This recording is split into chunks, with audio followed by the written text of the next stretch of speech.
Friends, ఇప్పుడే అందిన వార్త. తెలంగాణ బీఆర్ఎస్ కవితకు బెయిల్. కోర్టు తీర్పు ఇదే. మరి ఏంటి, బెయిల్ వచ్చిందా? మరి ఏంటి గుడ్ న్యూసా ఏంటి అనేది చూసేద్దాం.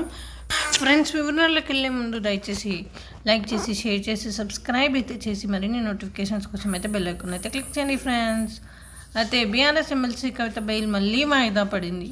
దీనిని మరో 4 రోజుల తర్వాతకు, అంటే మే 6కు వాయిదా వేస్తున్నట్లు special court judge Kaveri Baweja తెలిపారు. ఈ నెల 7తో కవిత జ్యుడిషియల్ కస్టడీ ముగుస్తుంది. ఇప్పుడు దానికన్నా ఒక రోజు ముందే కవిత బెయిల్ మీద అరౌస్ అవెన్యూ కోర్టు తీర్పు ఇవ్వనుంది. ఢిల్లీ లిక్కర్ స్కామ్ కేసులో అరెస్ట్ అయిన బీఆర్ఎస్ ఎమ్మెల్సీ కవిత బెయిల్ పిటిషన్ మీద ఈరోజు తుది తీర్పు వెలువడనుంది. ఈ తీర్పును ఢిల్లీలోని రౌస్ అవెన్యూ కోర్టు చెప్పనుంది. అంతకుముందు సిబిఐ కేసులో బీఆర్ఎస్ ఎమ్మెల్సీ కవిత దాఖలు చేసిన బెయిల్ పిటిషన్ మీద రౌస్ అవెన్యూ కోర్టు విచారణ జరిగింది.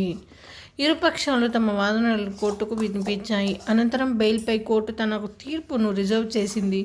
మే 2కు తీర్పు రిజర్వ్ చేసింది. ఈ పిటిషన్ మీద తీర్పు ఇప్పటికే చాలాసార్లు వాయిదా పడింది. జడ్జి సెలవులో ఉండడంతో ఇంకా వాయిదా పడింది. కవిత బెయిల్ పిటిషన్పై ఏప్రిల్ 22న వాదనలు జరిగాయి. కవిత లాయర్లు, సిబిఐ తరపు లాయర్లు ఇద్దరు కోర్టుకు తమ వాదనలు వినిపించారు. 7 ఏళ్లలోపు శిక్ష పడే కేసులకు అరెస్ట్ అవసరం లేదని, కవిత మహిళ కాబట్టి PMLA సెక్షన్ 45 ప్రకారం బెయిల్కు అర్హురాలని కవిత లాయర్ వాదనలు వినిపించారు.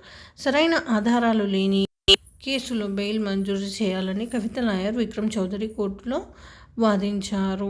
అయితే ఇక మద్యం కుంభకోణంలో కవితదే కీలక పాత్ర అని సిబిఐ తరపు లాయర్ వాదించారు. ఆమె బయటకు వస్తే సాక్షులను ప్రభావితం చేశారని, కాబట్టి బెయిల్ ఇవ్వొద్దని వాదనలు వినిపించారు. ఈ విధంగా వార్తలు అయితే వస్తున్నాయి ఫ్రెండ్స్. మరి ఏమవుతుంది ఏంటి అనేది వేచి చూడాల్సిందే. Thank you friends.